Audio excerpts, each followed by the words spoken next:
Ça, c'est un café syrien qui a été produit à Afrin, c'est dans le nord-ouest du pays, et qui est aujourd'hui sous occupation turque. Ils ont une production de café qui fonctionne encore, et j'ai acheté quand j'étais en Syrie, il y a un an.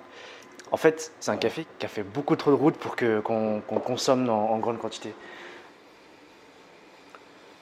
Ce qu'ils font chez les Kurdes aussi avec ce café, c'est que comme il reste une petite mare à la fin, les grands-mères, elles aiment bien prendre la tasse et regarder un peu ton avenir dedans. Et du coup, j'ai des amis à moi en fait qui gardaient leur tasse un peu comme ça, cachée. Ils lavaient leur tasse pour éviter que des grands-mères lisaient leur avenir et disaient «Oh mais toi, cette semaine ça va pas», enfin, qu'on fasse un petit début d'horoscope.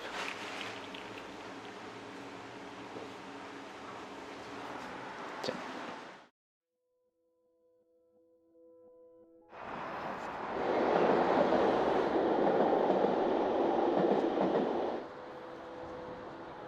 Un photographe reporter, c'est un journaliste avec un appareil photo. C'est quelqu'un qui va raconter des histoires à travers des photos.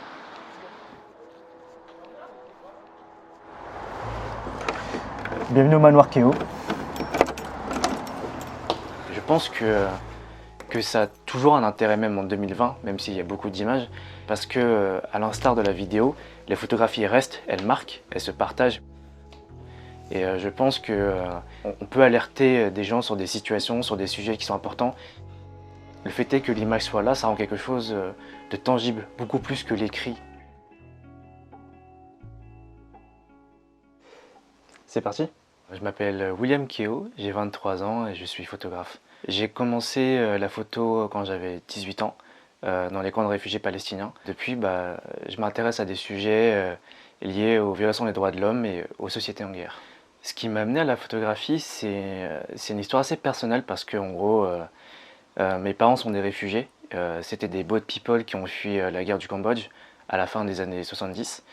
Et en fait, mon père, pour pouvoir, on va dire, documenter un peu son exil, il a toujours eu un appareil photo à la main. Donc du coup, en fait, depuis que je suis vraiment tout petit, en fait, j'avais un appareil photo entre les mains, j'ai un peu appris avec lui. Et j'ai pas vraiment eu de parcours universitaire en journalisme ou en photo. J'étais plutôt formé au design et au graphisme. Et c'est vraiment par hasard, pendant que je faisais un stage, que je suis tombé sur la photographie. En fait, la première fois que j'ai pris l'avion pour raconter des histoires, c'était déjà sur des réfugiés palestiniens. J'ai pas vraiment choisi ce sujet, je travaillais beaucoup pour des ONG, et c'est à ce moment-là en fait qu'ils m'ont imposé ces sujets-là. Donc en fait, ces sujets-là sont venus à moi de façon assez naturelle. Au fur et à mesure, en fait, j'ai commencé à travailler sur des sujets comme l'exode des Syriens dans plusieurs pays, au Liban, en Turquie, mais aussi en Irak. Et c'est comme ça en fait que j'ai commencé à documenter le grand thème de la migration.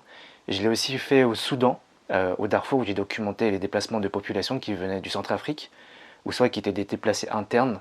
Suite à ça, j'ai commencé à aller en Italie, à documenter aussi la crise des migrants qu'il y avait à Paris, dans la banlieue de Paris.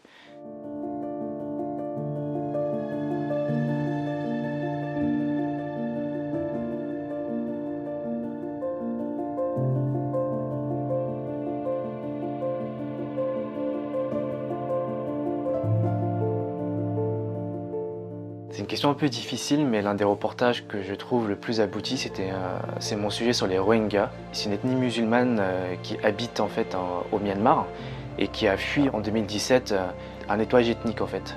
C'était fait par l'armée birmane et ils ont fui au Bangladesh. Il y a à peu près 700 000 personnes qui ont fui en quelques semaines. Et c'est un des reportages qui m'a le plus marqué, l'un des plus finis en tout cas. Un livre en général, si je devais en faire un, ça serait continuer mon projet sur les Rohingyas. Parce qu'en fait, on se rend compte que cette haine intercommunautaire, elle date depuis l'Empire britannique. C'est une haine qui grandit depuis des centaines d'années. Donc en fait, si je devais faire un livre, ça serait continuer à documenter comment est-ce que ce génocide, comment est-ce que ce nettoyage ethnique est en fait l'œuvre d'une institution gouvernementale et quels sont un peu les tenants et les aboutissants, que ce soit les extrêmes religieux, que ce soit comment est-ce que le gouvernement a abandonné ce peuple. Mais il y a un sujet qui me tient au cœur aussi, c'est la Syrie post-État islamique. J'ai commencé à documenter ce pays post-État islamique parce que ça engendrait beaucoup de changements. Et on se rend compte que c'est un sujet que finalement peu de gens parlent actuellement, alors que c'est le moment le plus intéressant du conflit. Si on fait un parallèle avec la Seconde Guerre mondiale et de ce qui s'est passé avant, avec la guerre d'Espagne, c'est que c'est un catalyseur du fascisme. Et aujourd'hui, La Syrie est un catalyseur notamment de l'islamisme radical. C'est un moment un peu pivot de ce conflit et je pense que c'est l'un des moments les plus importants de notre histoire. Donc ça, j'aimerais bien continuer à le documenter. Après, les ambulanciers mangeaient sur le toit, comme ça ils voyaient l'aviation voler. Ou soit ils mangeaient dans le jardin parce que si jamais l'hôpital était bombardé, au moins ils n'étaient pas dedans.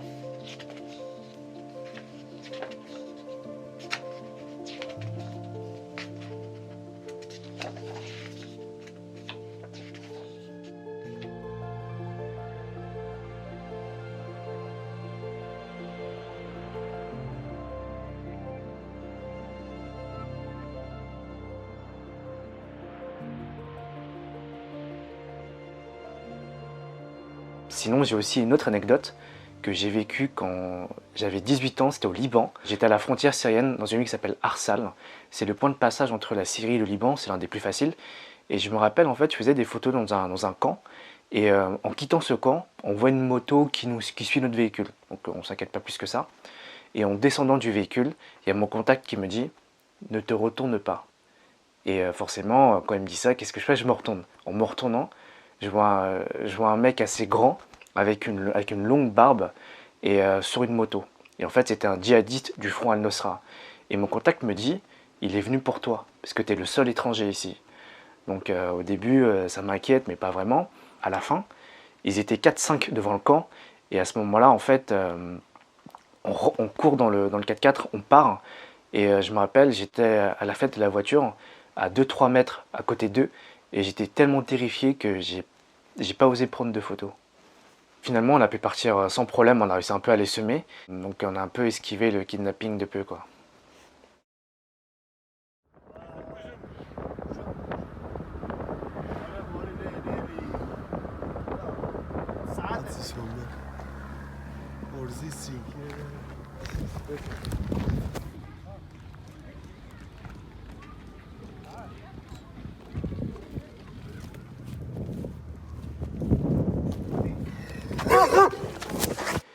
Ouais, j'en ai beaucoup, mais il y a des photographes qui me touchent particulièrement, notamment Gilles Pérez.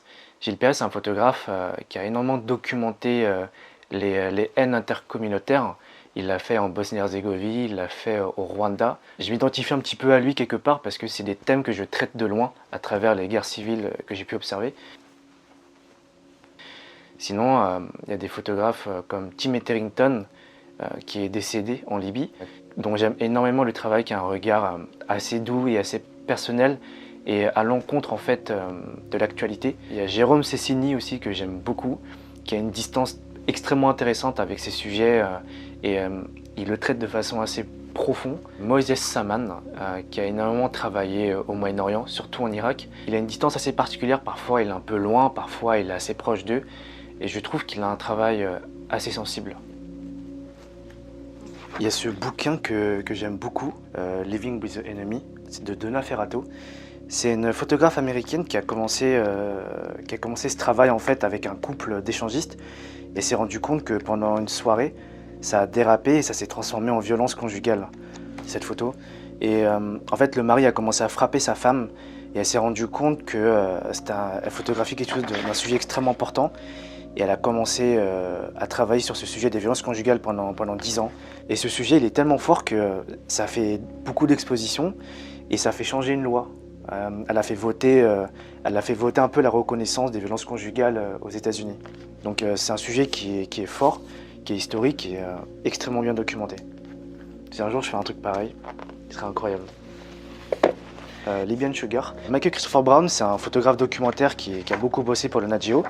Pendant les révolutions arabes, il était parti en Égypte et en allant en Libye, il s'est fait voler son appareil photo. Du coup, il avait son téléphone et il a sorti un livre où il documentait toute la révolution en fait à l'iPhone 4. Le sujet, je trouve qu'il est quand même assez fort, assez bien documenté. Ce que j'aime bien aussi, c'est qu'il y a des photos qui sont pas forcément des photos de guerre en tant que telles, ou en tout cas de ce qu'on s'imagine de la guerre. Je trouve que c'est bien dépeint. Une guerre, c'est pas que des lignes de front, des fracas, c'est du calme, c'est la vie qui essaye de suivre son cours. Alors le collectif, je l'ai connu via Fred. Fred, c'est un photographe que je suis depuis longtemps Et un jour, en fait, il avait annoncé qu'il y avait un projet notamment d'agence. Et du coup, en fait, je l'avais contacté par rapport à ça. Et c'est comme ça, en fait, que j'étais dans le projet du collectif DR. Je quittais, en fait, le monde des associations. Donc, j'étais pas vraiment photojournaliste. Je travaillais de façon exclusive pour des ONG. Et en fait, je voulais changer un petit peu de monde. Et le collectif, en fait, accompagne notamment des jeunes photographes qui se forment au photojournalisme. Et c'est tout simplement ce que je voulais faire. C'est un peu un incubateur pour photographes. On vient de tellement de milieux différents et on est tous formés au photojournalisme. Et c'est tellement poussé qu'on nous forme aussi pour plusieurs marchés, que ce soit la presse, l'édition, pour la communication. Comme je travaillais exclusivement pour des ONG, je rencontrais jamais d'autres photographes. Donc en fait, quelque part, j'avais jamais confronté le regard de quelqu'un d'autre sur mes projets. Et rencontrer les gens du collectif, ça m'a permis un petit peu d'échanger, de montrer mon travail à d'autres photographes, de me sentir moins seul et aussi un petit peu à me professionnaliser. C'est des automatismes que j'avais pas, vu que c'était pas forcément mon marché, la presse. Aujourd'hui, j'ai une vision un peu différente du marché de la presse. J'ai une vision beaucoup plus business. J'ai une vision qui est un peu plus grande, un peu plus large. Je ne pensais pas que la presse était comme ça. J'ai aussi pris beaucoup plus d'aisance, notamment quand je contactais des gens sur des prises de rendez-vous, ce genre de choses, vu qu'on m'accompagnait.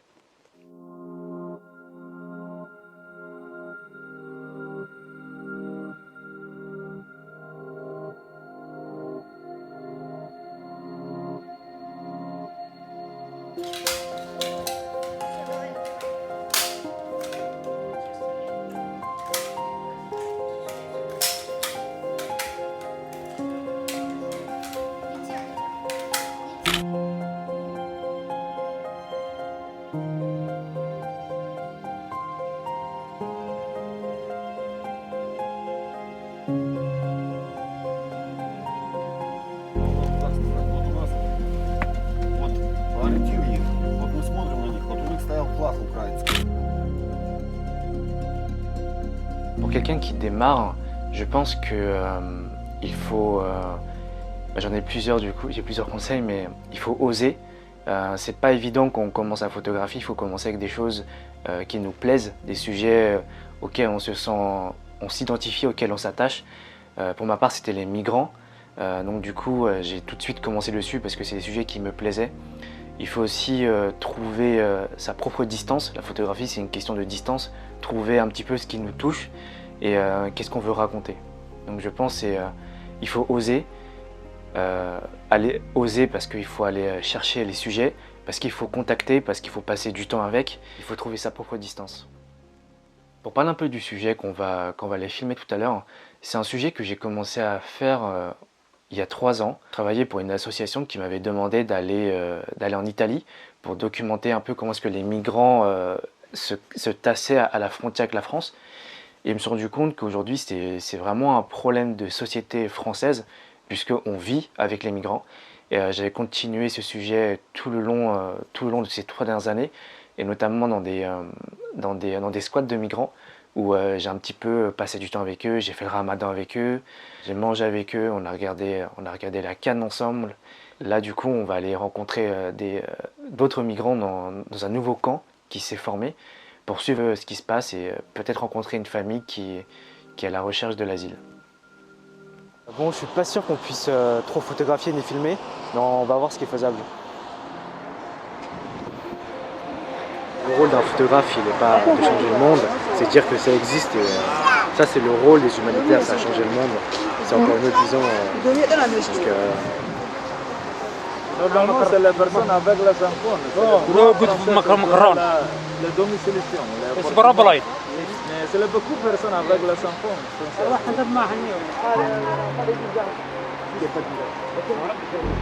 Et après, on leur fait boire.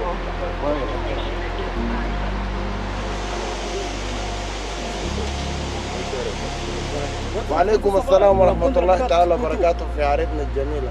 في ناس speak Arabic. Yeah, me I speak Arabic. Tell English. Oh, English very well, me. French little bit. Mais pourquoi?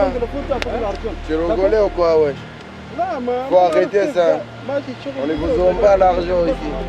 C'est quoi? Ok, si on fait des photos Nous, on n'a besoin pas d'argent ici en France. On a besoin de papier. Après, on est faire formation, nanana, tu vois.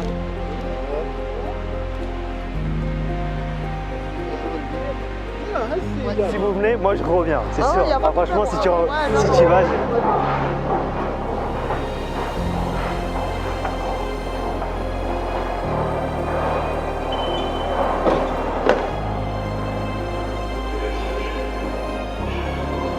Dans 10 jours, en fait, ça va faire 4 ans depuis mon premier reportage, en fait, le 31 octobre 2016. C'est ma date de départ depuis la France pour le Liban. Du coup, voilà, ça fait 3 ans et 350 jours.